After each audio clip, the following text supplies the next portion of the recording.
Ever found yourself waiting for that one friend who's always late? Or maybe, just maybe, you're that friend. It's frustrating on both sides, right? You might think it's just a bad habit, but what if I told you there's a whole world of psychology behind chronic lateness? It's not always about being disorganized or disrespectful. Today, we're diving deep into the minds of those who just can't seem to be on time.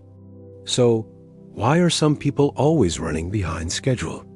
Let's start with a surprising culprit: optimism. Yes, you heard that right. Many chronically late individuals are actually incredibly optimistic. They genuinely believe they can squeeze in one more email, finish one more chore, or hit snooze just one more time and still make it. This is often linked to something psychologists call the planning fallacy. It's our natural tendency to underestimate how long a task will take to complete, even if we've done it 100 times before. For the perpetually late, this isn't just an occasional miscalculation, it's a consistent pattern. They don't account for traffic, for finding a parking spot, or for the 5 minutes it takes to find their keys. They plan for the best-case scenario, and well, life rarely delivers the best-case scenario. Another fascinating reason is personality type. Are you more of a type A or type B person? People with type A personalities are often ambitious, competitive, and time-conscious. They hate being late and get anxious about wasting time.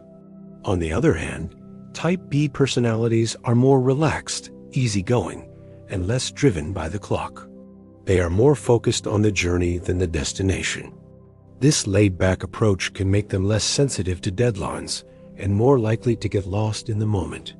It's not that they don't care. It's just that their internal clock ticks to a different, more flexible beat. Then there's the adrenaline rush. For some, being late is a subconscious thrill-seeking behavior. They're what we might call deadline junkies. The pressure of being against the clock creates a surge of adrenaline, a rush that can be quite addictive.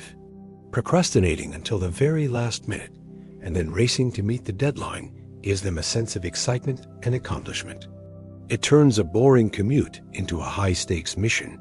While this might sound strange, it provides a powerful, albeit stressful, kick that they might not get from their everyday routine. We also have to consider the multitaskers. These are the people who feel more productive when they're juggling multiple things at once.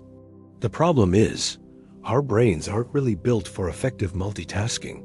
When you try to do too many things, your attention gets divided, and it becomes much harder to keep track of time. A person might think they're saving time by making a call while getting dressed and packing their bag. But in reality, each task takes a little bit longer, and those little bits add up, leading to, you guessed it, being late.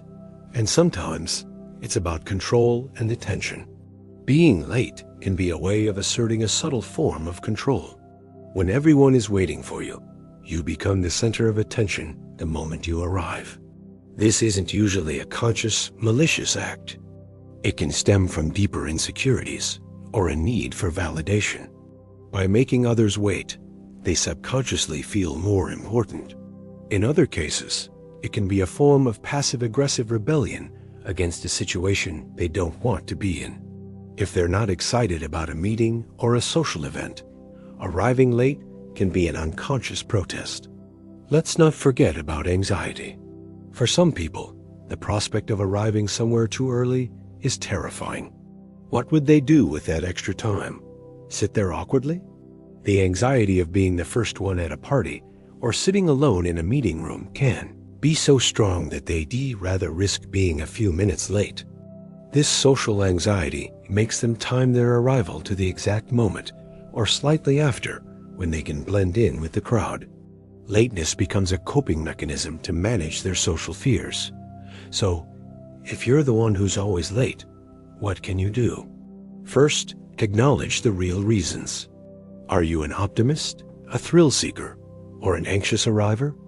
Understanding the why is the first step. Next, try to fight the planning fallacy. Get realistic about time. For a week, Time how long your daily tasks actually take your commute, your morning routine, everything. You'll probably be shocked. Then start adding buffer time.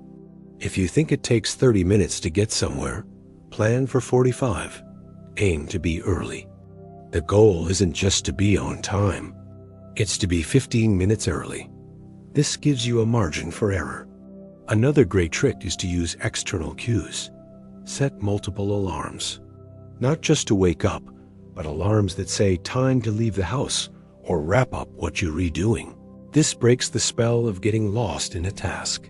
Also, prepare as much as possible the night before. Lay out your clothes, pack your bag, make your lunch. This reduces the number of decisions and tasks you have to do when you're already on a tight schedule. And if you're the one always waiting, try to have a little empathy. It's rarely personal. Instead of getting angry, try having an open conversation with your friend or family member. You could say something like, "Hey, I've noticed we often run late when we meet up. It makes me feel a bit anxious. Could we maybe try to plan for an earlier time?" Shifting the focus to your feelings rather than their behavior can make the conversation more productive. Or you could simply tell them the meeting time is 15 minutes earlier than it actually is. It's a classic trick, but hey, if it works, it works. Ultimately, our relationship with time says a lot about our personality, our fears, and our priorities. Chronic lateness isn't a simple character flaw. It's a complex behavior with deep psychological roots. By understanding these reasons, we can become more punctual ourselves and more compassionate towards those who struggle with the clock. It's all about finding a strategy that works for your unique psychological makeup. What about you? Are you a chronic latecomer or always on time? What are your tricks for staying punctual? Share your stories in the comments below. I'd love to read them. Thanks for watching, and if you enjoyed this deep dive into human behavior, don't forget to like this video and subscribe for more content. See you in the next one.